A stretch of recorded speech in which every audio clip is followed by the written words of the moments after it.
let me just talk for a second Yeah. about what a great asset our feelings are, and what a crying shame that our conditioned social responses is that emotions are a sign of weakness, and the only emotion we really allow is projecting hope in human love.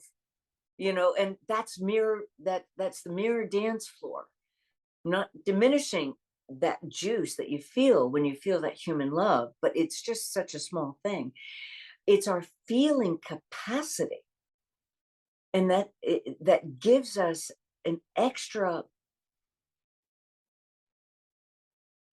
layer, an extra richness, an extra color, an extra vibration in our whole tapestry that many of our cosmic cousins are very, very curious about, because they've conditioned that over thousands of years.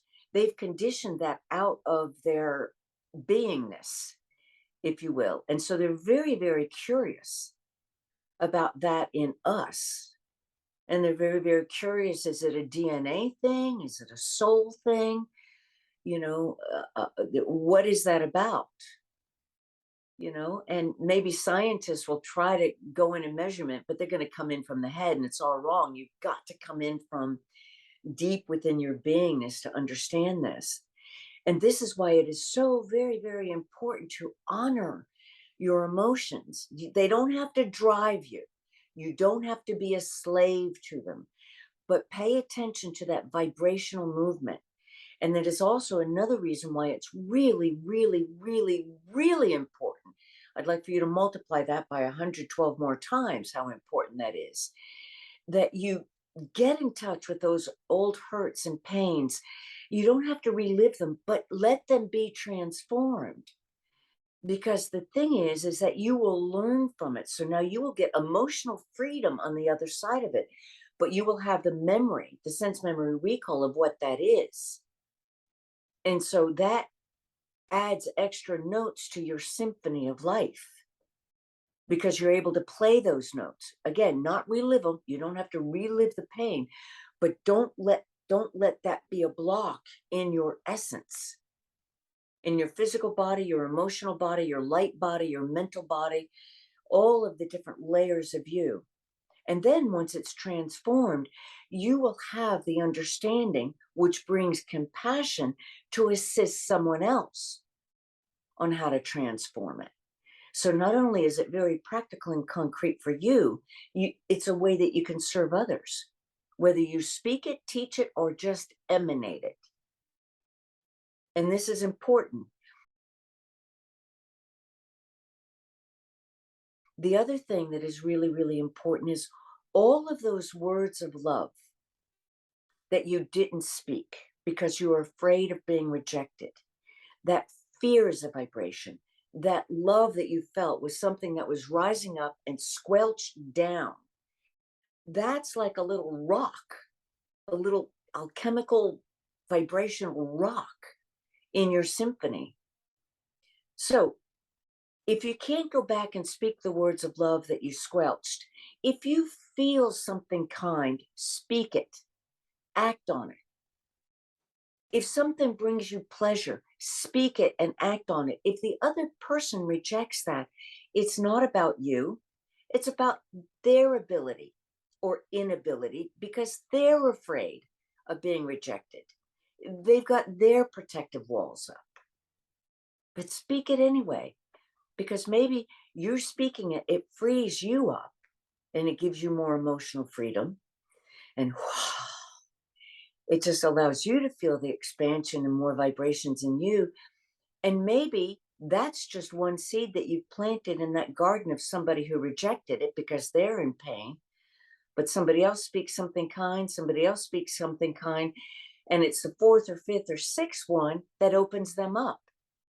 But if it hadn't been that gift of kindness that you extended to them, it might take 9, 10, 11, 12. You don't know how you ripple out, but you can be guaranteed that you ripple out.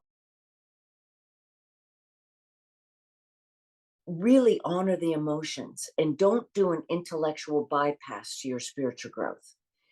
And real quick, an intellectual bypass is that emotions are coming up. You intellectually know, I know better, so I'm going to give it to light, transformation into illumination, but you're not really letting it happen. And you're trying to do an intellectual bypass. So what happens? It moves up, you table it to the left. So it's no longer tabled there, it's tabled to the left, but it's still tabled. Honor the emotion, sink into it, allow yourself to feel those old, that old energy that's moving through you. It's only energy. It's only energy, and whatever interpretation you put to it is the meaning. So as it moves through you, you rest in the knowledge that divine light, infinite intelligence, omniscient wisdom, and omnipotent unconditional love is flowing through you. Allow yourself to be loved. Allow that love as the pain is coming up. Love the fact, appreciate the fact that your ego intellect kept that squelched as a defense mechanism, and love the fact that you're mature enough now that you can love that as it moves through you. It'll move faster, it'll move more freely and fully, and then it will really be gone. And what will rise up is the true nature of you, that divine soul you, that cosmic love you. And then you'll be able to do that much more and live that much more freely in your life. So honor those emotions. This is a really important part and a very rich part of this symphony of the human experience. Thank you so much for listening, and thank you so much for being interested in learning on how to live your light more fully and freely with emotional freedoms that you haven't even yet begun to dream of. And that gives you the courage and clarity to live your divine soul purpose. Now, just so that I play well with the algorithms here on YouTube, be sure to like the video. Please leave me a comment, because I do love more two-way conversations. And subscribe if you want to stay in touch with any of the new material that I'm putting out there.